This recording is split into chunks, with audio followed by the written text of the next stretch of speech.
So it's that time of the month again. We're going to do the monthly Q&A. And honestly, the more I do these Q&As, the more I realize I think this might actually be my favorite video that I make in any given month, because I don't do them too often. I don't do them every week, so they don't get boring. And honestly, the questions have remained to be quite interesting. I think this time we got about 10 we're going to go through. So let's kick it off and just answer some fun questions. I don't know if you care about the Attack on Titan awards, Crunchyroll awards. If you had to vote, who would you vote for? Side note, you can vote for anyone this anime year. First things first, I don't care about the awards. I don't care about award shows in general. It's not just like the Crunchyroll awards. I don't care about them in general because I personally disagree with a lot of nominations, but I also don't have like that same festering hatred I see online where people are like, screw the Crunchyroll awards, it's just a popularity contest. Of course it is. Everything's all personal bias. It's just people want their own personal bias to match the award shows. For me personally, I don't really care about them. I don't get caught up in that negativity like with everything. I focus on the positive, and that's that. Probably Ranking of Kings is what I would choose for Anime of the Year of last year, even though it only half aired, but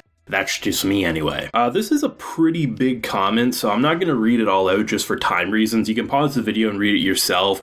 It kind of boils down to elitism in anime and the idea of like people kind of like gatekeeping anime and the fact that, if you're reviewing anime, you need to have seen this many shows, or if you're watching anime, you can't be a part of an anime club if you haven't seen so-and-so. And honestly, I think it's all bullshit. I think elitism, gatekeeping, I've seen so many people like call out gatekeeping in anime and their comment sections just turn on them, be like, no, we can't have normies watching anime, it ruins it. And seriously, just go touch grass. That's my honest opinion on that. Watch what you enjoy and talk with like-minded people. I think comment sections are a great way to get to know people. And the people who very much give off that toxic vibe, mute them from your life. I think there's so many tools at our disposal, especially with the online atmosphere, that you can avoid all the negativity basically that's thrown at you. And in terms of like real life people, if like you have so-called friends who won't let you like talk about it or they put you down, call them an asshole. And if they like still push back, I wouldn't recommend being friends with them. Simply put, anime, like anything else, should be something that is encouraged to be consumed by anyone. And as long as it's not being turned as some sort of weapon, like, oh, this is an example on why we should ban foreign streaming or something stupid like that, then there's no reason to push back against someone, even if it's their first anime. Like, that's awesome. I remember my first anime. Everyone should be encouraged to watch the shit that they want to watch. So don't think too much of it.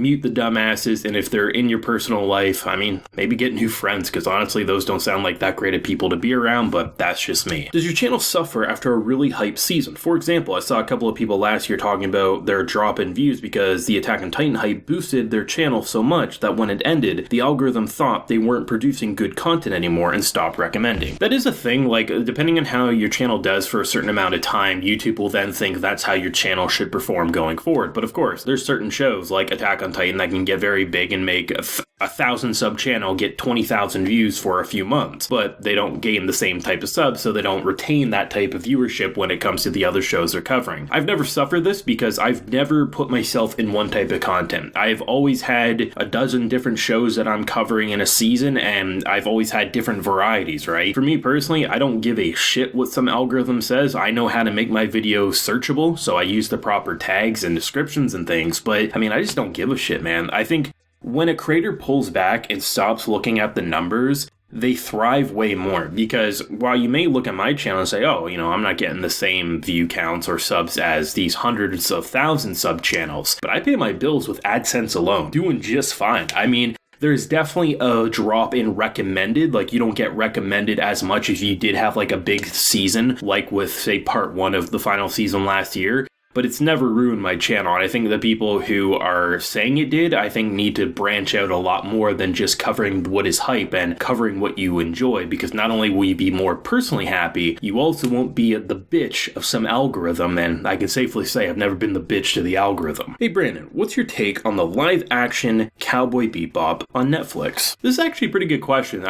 This is probably going to be like the Crunchyroll Wars where people are going to want me to go very hostile on it. I think the Ed stuff was definitely cringy, but honestly, it was there. I knew it wasn't really going to be for me, and from different things that I've seen about it, it didn't really bother me. I knew Ed would be cringy if Ed was a part of it, because Ed as an anime character is cringy. Like, you can't deny that fact. There's elements of anime that are cringe, even if I enjoy it, like I enjoyed Ed in Cowboy Bebop, the anime, but ultimately, like, you can't expect it to not be a little weird when there's an actor, but the way people targeted hate towards people who were involved in that is just absolutely toxic and needs to stop. It's just, you can't excuse that type of behavior. I think there's way too many adults who act like 12-year-olds who think that because they're online they have this shield, but when karma kind of comes back to bite them in the ass, they always play the victim, which is interesting. I didn't like it, didn't even watch it besides a few clips, but I also don't foam at the mouth hating it like a lot of people who exploit that hatred for clickbait. Do you have a top 5 favorite protagonist and top 5 antagonist list for yourself? I'm not really sure if I have a top 5, but I can name off some characters I enjoy, both antagonists and protagonists alike. I love Eren Yeager, of course, that's my favorite character. I love Zeke as well from Attack on Titan. Akito and Toru from Fruits Basket are definitely up there. Boji and the cast of Ranking of King's characters in general. There's a ton of characters that are so great, and I mean, some I'll always go back to. We have Light Yagami from Death Note, we have Lelouch from Code Geass. Those are the characters that just make my mind race with how they're so thought-provoking, and they push what a show can be. So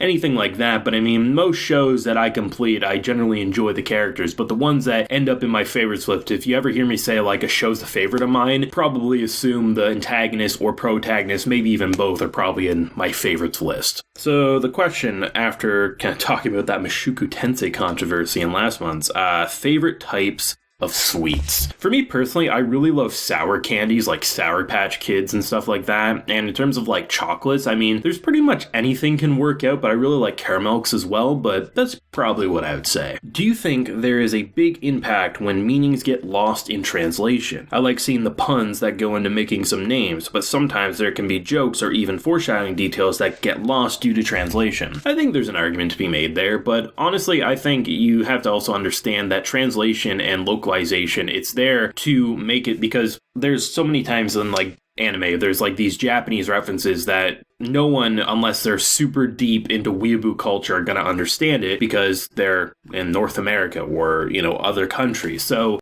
a good translation team, which I think most of the official translations, I don't recall, honestly, in the past 5 years where I've looked at it and said, damn, screw you, Funimation or Crunchyroll, you butchered it. No, because you have to localize it so people that are watching will understand it. And if you don't enjoy that, well, then go deeper on the internet. But personally, for me, I think there's an argument to be made, sure, that sometimes, you know, there's like interesting ways like names mean certain things in Japanese, but you also have to understand that it's for a wider audience than just like the 0.1% of anime fans who want those finer details. And it's much more important to get the 99% to be able to understand the references of something that's out there for them, right? Do you have any specific favorite genres? Or do you just watch pretty much anything? Also, how do you feel about old anime, like early 2000s or earlier? Favorite genres? I mean, first of all, yeah, I watch anything. I mean, it's pretty clear if you just look at my subscription feed, right? I mean, I cover everything from comedies to romances to action. I mean, I'm not the type of channel that just focuses on what's popular, right? But in terms of like my all-time favorite, I love rom-coms. I love comedy anime in general. I love romances, so rom-coms are always that nice sweet spot. And I love a good adventure fantasy show for sure. And in terms of like early 2000s anime, I think that's about the sweet spot for me in terms of older stuff. Like there's a lot of good 80s and 90s stuff, but if I'm going to go back and or watch something that I've heard good things about that I haven't seen already, the 2000s can definitely be a sweet spot for me in terms of being able to still like the aesthetic, like what they were doing. But I think in terms of like the golden age, I mean, we're damn living in the past like 5 years of anime right now. If you've seen any of the Fate series, what servant or master do you relate to the most? Mine is Archer from Stay Night. I mean, I've seen every anime in the Fate series. I've also played the Stay Night visual novel all the routes. I would say personally for me, I think Ryder in Fate Zero is probably the most like relatable just because of his carefreeness and just wanting to have fun in life. I think that's probably the easiest one to relate to just because most of them are just, you know, they're trying to kill, they're trying to do all these crazy things, or they're like way too stubborn. But Ryder's just